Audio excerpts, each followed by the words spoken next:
ছেলেরা, এটা দুর্ভাগ্য ভাই। এত অল্প বয়স, 16 বছর, 17, 18 বছরে কলিজা যদি এত পাথর হয়ে যায়, 40 বছর পরে তোমার দিল কি হবে? মাত্র 16 বছর, 18 বছর, এখনই তোমার শরীর, মন আল্লাহর নাফরমানির উপরে এত শক্ত হয়ে গেল। আস্তাগফির। হায় হায় হায় বদনসিব। এরপরে কই যাবে? 30 বছর পরে কি হবে? আমি তো এই জন্য প্রতিদিন বলি, 16 বছরের, 14 বছরের, 18 বছরের যে ছেলেটা খোদার 365 দিন, 1 বছর টানা,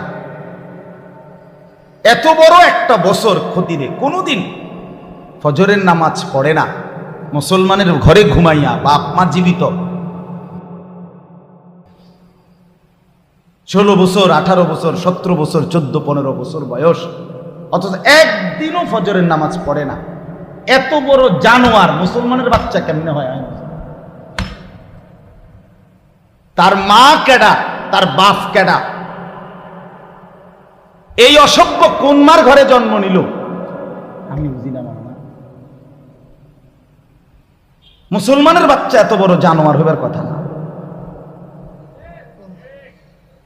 এটা তো 1-2 দিন না, 6 মাসে একদিন জামাত ছুটতে পারে, 3 মাসে একদিন নামাজ ছুটে যাইতে পারে, কাজা হইতে পারে, কিন্তু খোদার 365 দিনের 1 বছরে কোনদিন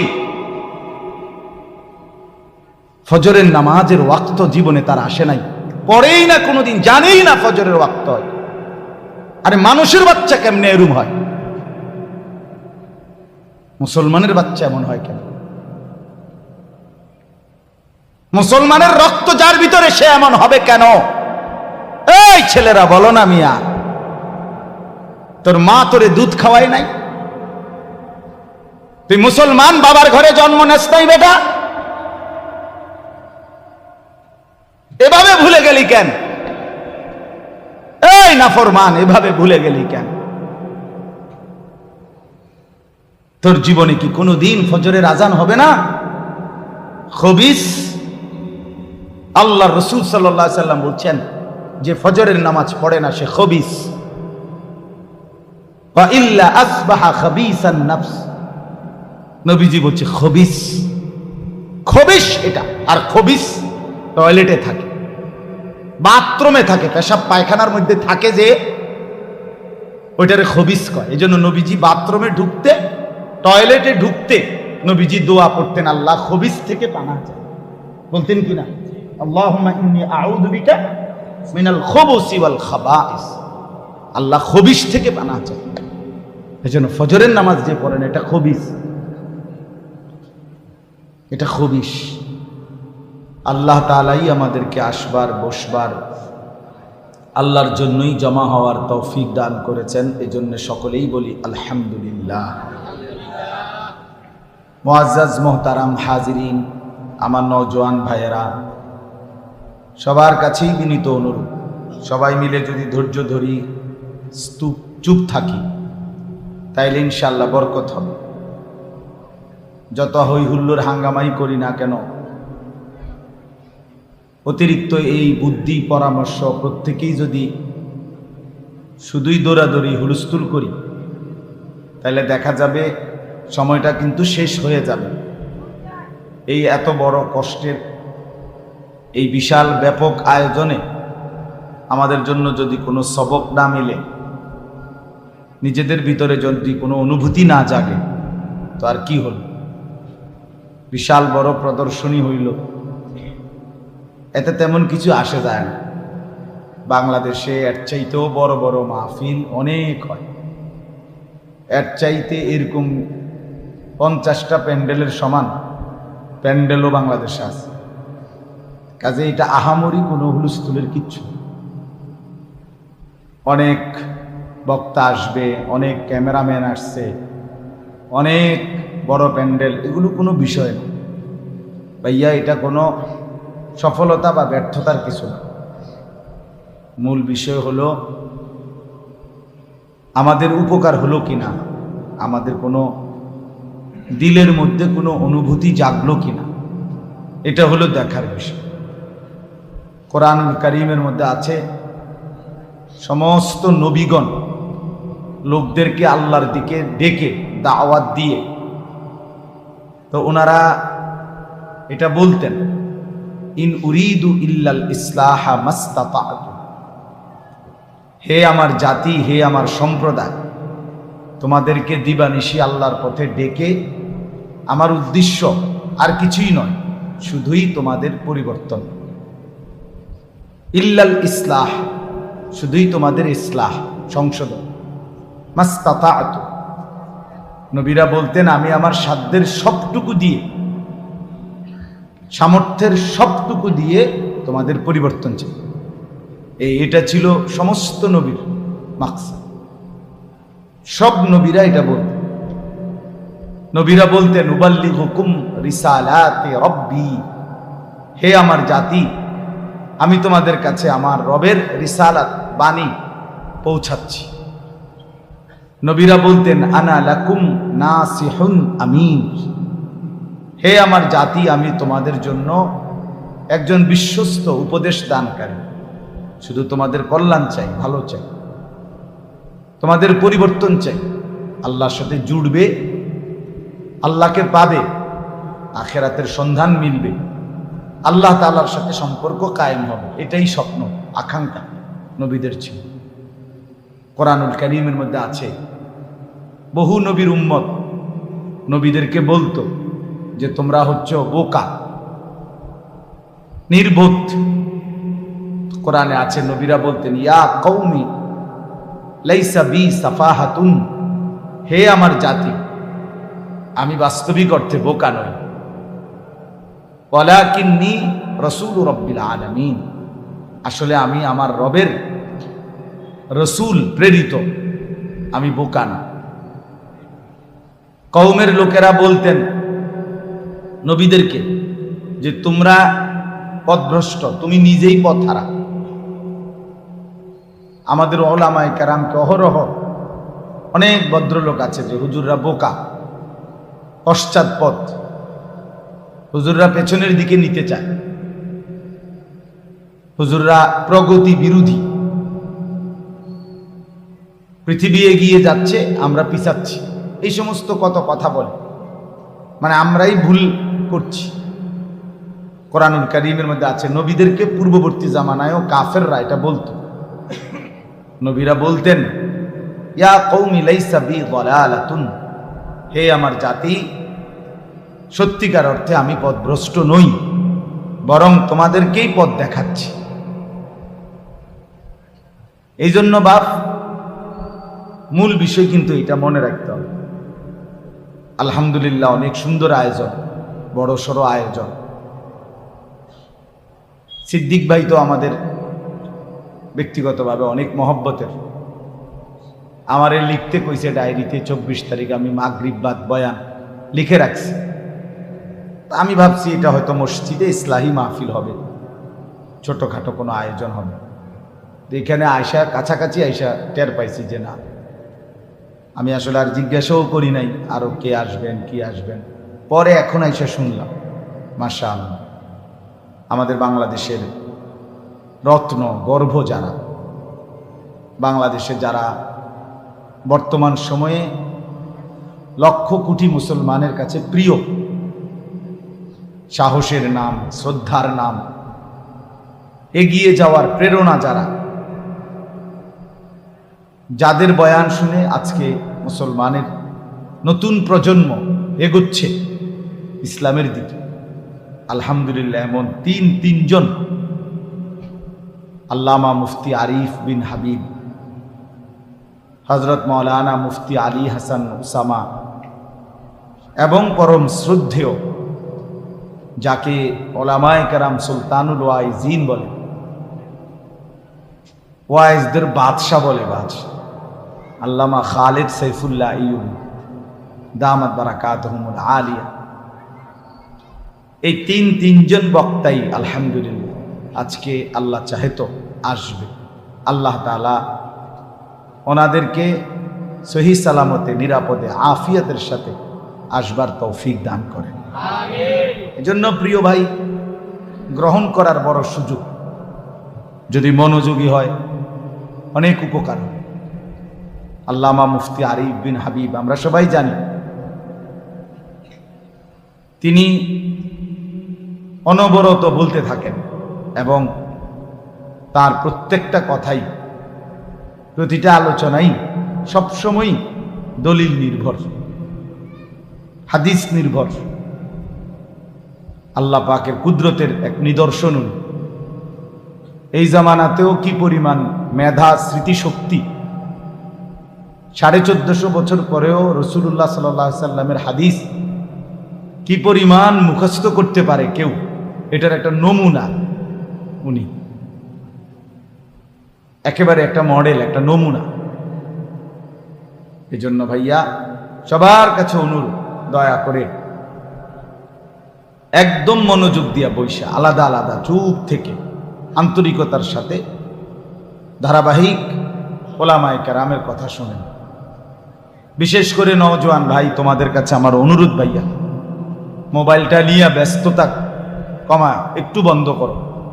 এই হাতে ধরে ধরে মোবাইল যারা একবারে শেষ পর্যন্ত, আমার প্রিয় ভাই অনুরোধ করছি আমি, সব মিলাইয়া এখন থেকে মাহফিল যদি চলে ধারাবাহিক, তো নয়তো 3-4 ঘন্টা চলবে সব মিলাইয়া। এই 3-4 ঘন্টা জীবনের আমার একটা অনুরোধ, হাতের এই মোবাইলটা থেকে নিজেকে আলাদা করে ওলামায়ে কেরামের কথাগুলো শুনেন। ছেলেরা তোমরাও শোনো ভাই, ভালো হবে।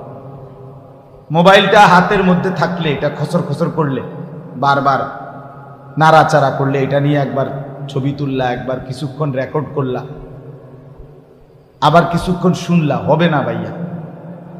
জিন্দিগির মধ্যে কোনো পরিবর্তনের মানসিকতা আসবে না, দিল নড়বে না, ভেতরটা নড়বে না। আর অন্তর না নড়লে পরিবর্তন হয় না। পরিবর্তন বাহ্যিক চাকচিক্য দিয়ে পরিবর্তন হয়, দিল নড়তে হয়, অন্তরের ভিতরে আফসোস আসতে হয়, হৃদয় নড়ে ওঠে। আল্লাহ যার পরিবর্তন চায়, আল্লাহ তাআলা যার ভালো করতে চায়, আল্লাহ তাআলা তাকে হেদায়েতের রাস্তা বাতলে দেয়। এই জন্য দয়া করে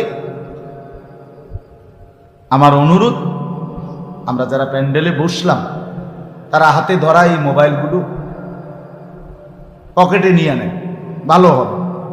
আপনি হাতে ধইরা রেকর্ড করার কোনো দরকার নেই। রেকর্ড করার জন্য কি পরিমাণ স্ট্যান্ড দেখছেন না, ডাইনে বামে। অতএব রেকর্ড করার জন্য ব্যাপক ব্যবস্থাপনা আছে। এই ছেলেরা,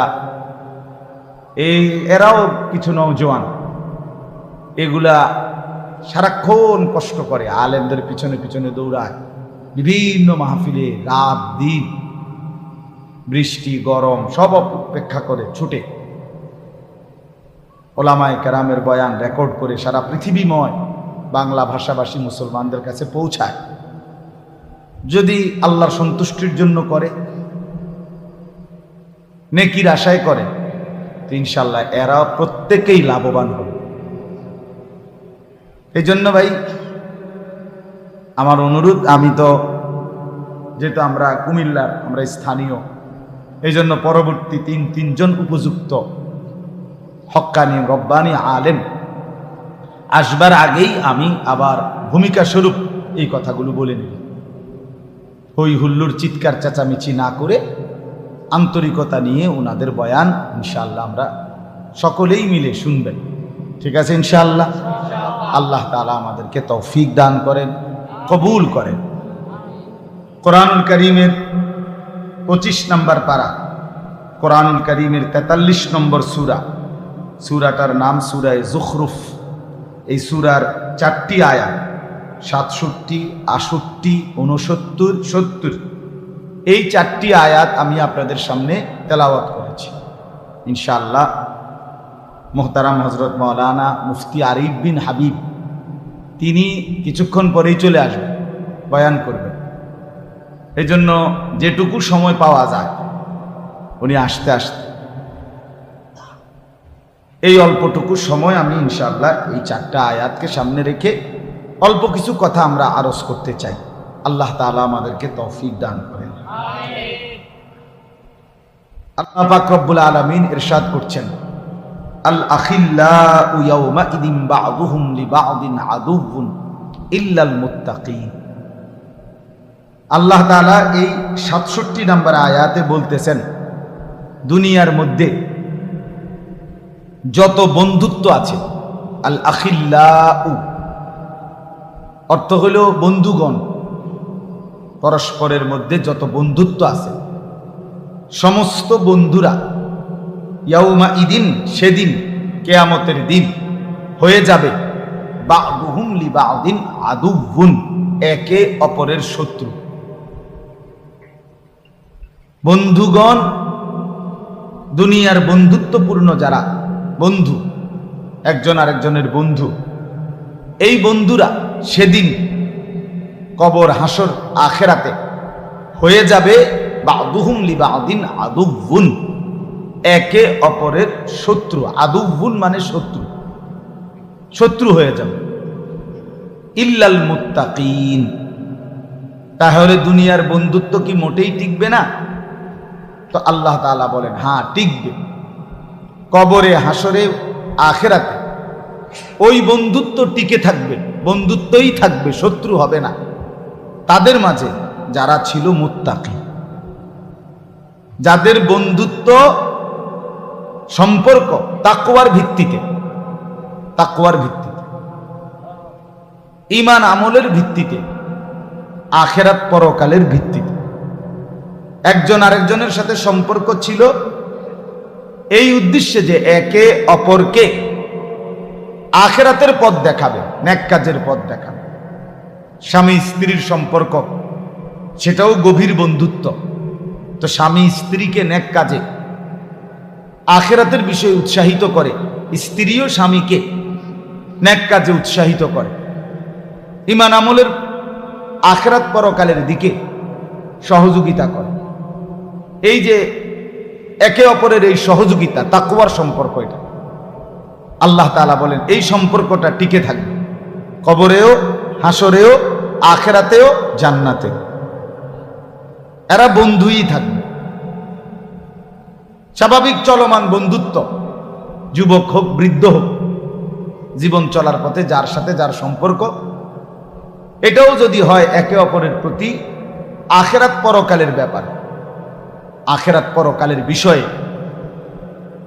সমবয়সী বন্ধু একজন আরেকজনকে নামাজের কথা মনে করায়, একজন আরেকজনকে চরিত্রের কথা মনে করায়, একজন আরেকজনকে গুনাহ থেকে বাঁচবার প্রেরণা দেয়। দোস্ত তুই আমরা একসাথে চলি, এত বড় মিথ্যা কথাটা কেন বললি? দোস্ত আমরা একসাথে এত বড় চুরি কেন করলি? কেন তুই জুয়ার আড্ডায় যাও? কেন তুমি মদের আড্ডায় যাও? এই মনে করেন এরকম গুনাহ থেকে বাঁচাইতে চায়, নেক কাজে উৎসাহিত করে। চলো না নামাজ পড়ি, চলো ওলামায়ে কেরামের কথা শুনি, চলো কোরআনুল কারীম তেলাওয়াত করি। এই মনে করেন এরকম যত কিছু নেক কাজের সহযোগিতা, সম্পর্ক, আন্তরিকতা, আল্লাহ তাআলা বলেন এই বন্ধুত্ব এটা কোনোদিন শেষ হবে না, কবরেও না, হাসরেও না, দুনিয়াতেও না, একেবারে আখিরাতেও না, জান্নাতেও না। কিন্তু গুনাহের কাজের বন্ধুত্ব, বিড়ি আমনের ম্যাচলাইট ওনার, এই যে সম্পর্ক, বুঝেন নাই? মতো এর আগের বার কি আপনারা ঘুমে আছিলেন, তখন হঠাৎ শীতে উঠলেন? কি তো আগের ঠিকই আনকমন পড়ছে কি কয় না? আমার কাছে এটা আশ্চর্য লাগলো যে আগে যে কোনো চুপচাপ, এখন সব লইরা উঠলো। তাইলে বিড়ি একজনের ম্যাচলাইট কি আর দোস্ত অসুবিধা নাই, মিল্লা জিল্লা দোনো জানে। আর এমনি তো আমরা মিল্লা জিল্লা কুমিল্লা, ঠিক না? তো এই যে সহযোগিতা, এটা তো গুনাহের বন্ধুত্ব। হ্যাঁ, মোবাইল একজনের এমবি ঢুকাই দিছে আরেকজন, কেন? দুইজনে মিলে উলঙ্গ ছবি দেখবে, নর্তকীর নাচ দেখবে, অশ্লীল দৃশ্য দেখবে। একজনে টাকা পুরায় নিছে এমবি, চারজনে মিলে অসৎ ছবি দেখছে, অশ্লীল দৃশ্য দেখতেছে। এই যে বন্ধুত্ব, মোটর সাইকেলের একজনের তেল ঢুকাই দিছে আরেকজন, অকটান নিয়ে দিছে আরেকজন, আমরা ফ্রেন্ড, বন্ধুত্ব। এবার লং ড্রাইভে গেছে, ঢাকা থেকে ছাড়ছে, কক্সবাজার গিয়ে থামছে, কক্সবাজার গিয়ে শুরু করছে, ছাড়ছে, ঢাকা এসে থামছে। বর্তমান সময়ের একটা উঠতি বয়সের তরুণ যুবকদের একটা নতুন অসভ্যতা, এটা যে অসভ্যতা, বর্বরতা, এটা কোনো যুবতী কন্যা, কারো মেয়ে, কারো বোন, তাকে মোটর সাইকেলের পিছনে করে লম্বা পথ কোথাও নিয়ে যায়। আর এই অসভ্যরা এটাকে উল্লাস আর আনন্দের উপকরণ মনে করে, অথচ এই সম্পর্ক গুনাহের সম্পর্ক, অসৎ সম্পর্ক, মন্দ কাজের সহযোগিতা, সুদের কাজে সহযোগিতা, ঘুষের সহযোগিতা, জিনা ব্যভিচারের সহযোগিতা। ছেলেটা চিন্ত না কোনোদিন মদের আড্ডা, আহা, বন্ধু নামের এক দুষ্ট তারে ধীরে ধীরে মদের আড্ডায় অভ্যস্ত করে দিছে। এই ছেলেটা কোনোদিন জুয়া চিন্ত না, তারে জুয়ায় অভ্যস্ত করে দিছে।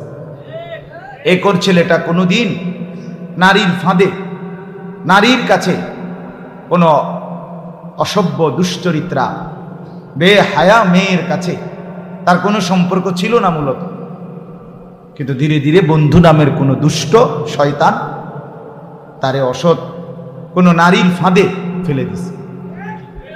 এই যে সম্পর্ক, এই সবগুলো হলো গুনার কাজের সম্পর্ক।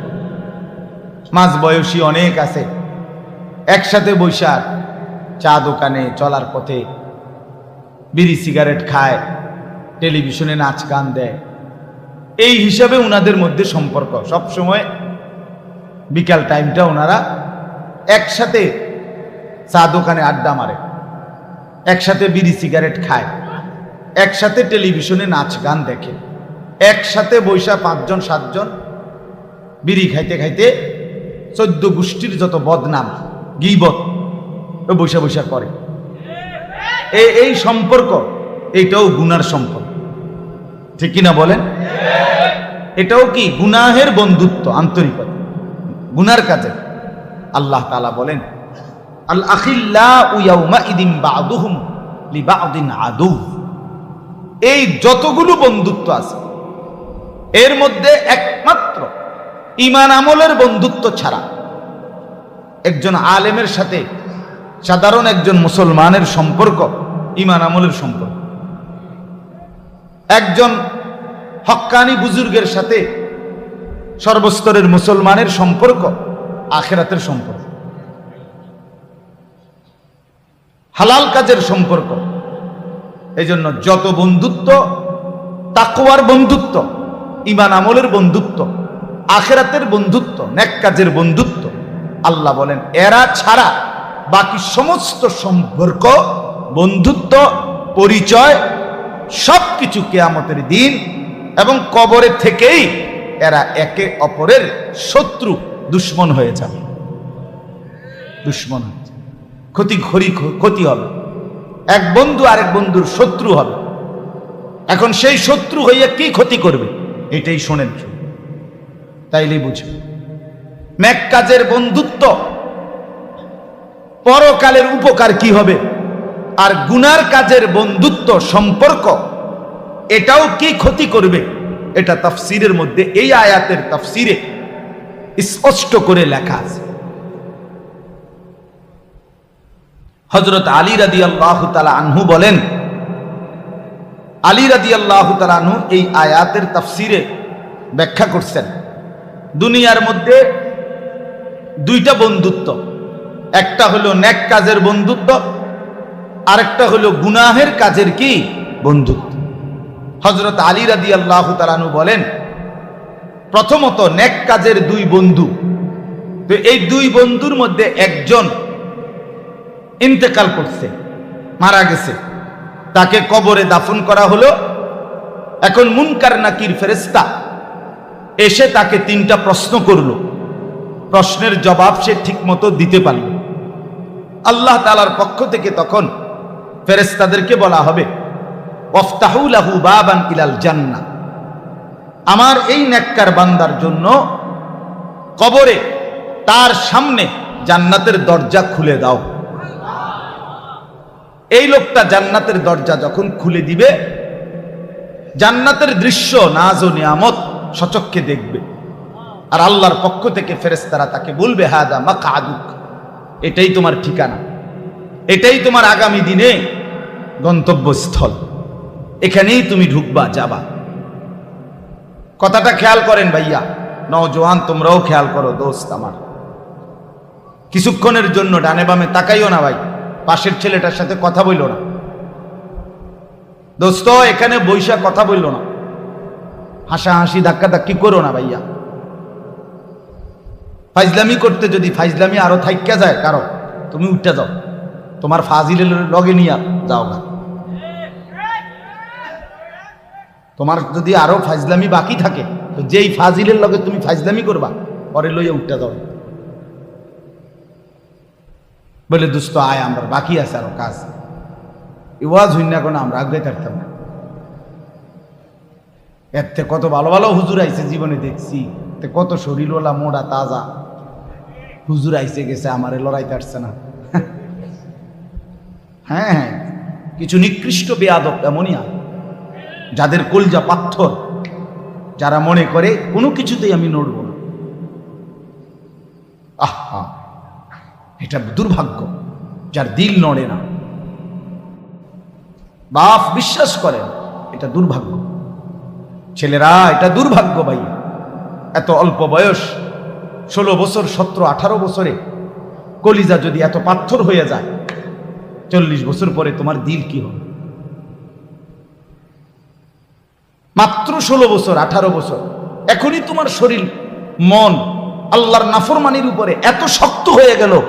আস্তাগফির, হায় হায় হায় বদনসিব, এরপরে কই যাবে?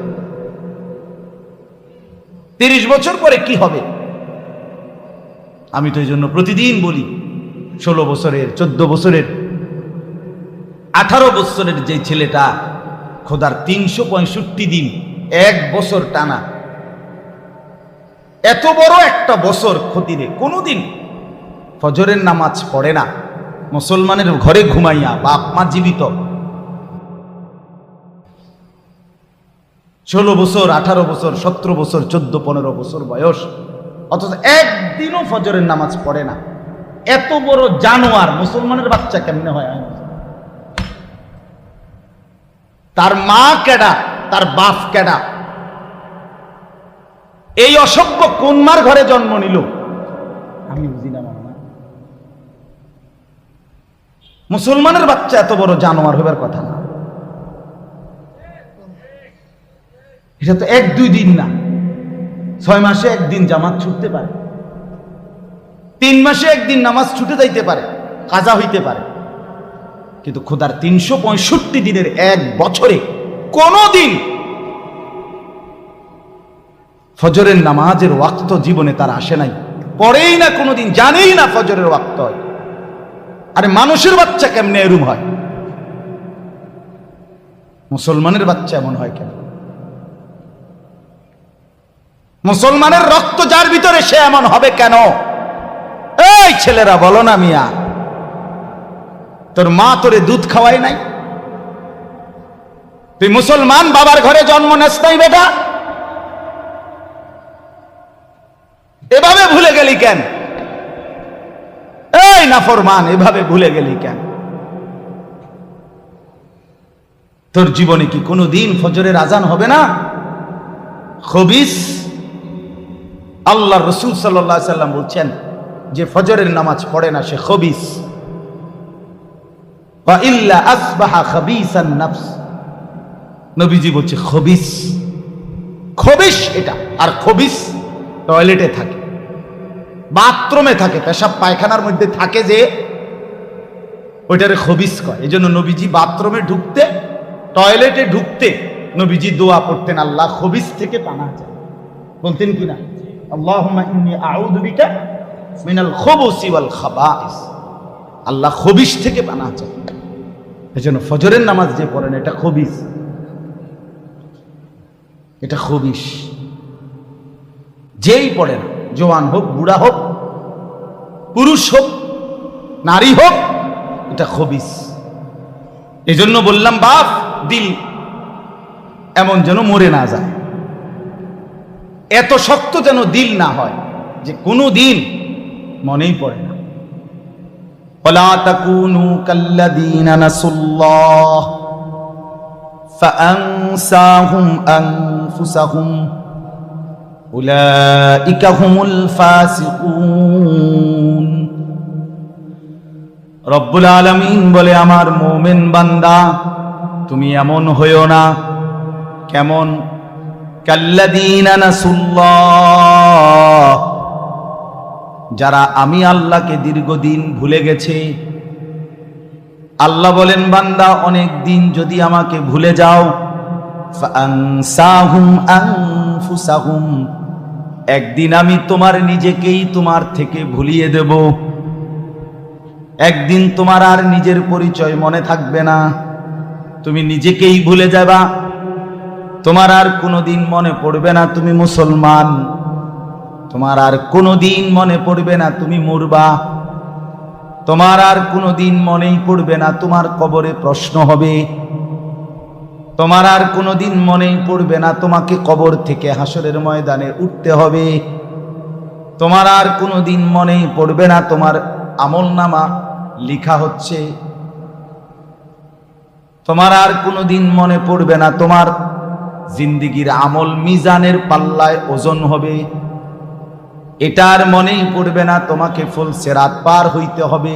হ্যাঁ, এটা লানত, আল্লাহর অভিশাপ।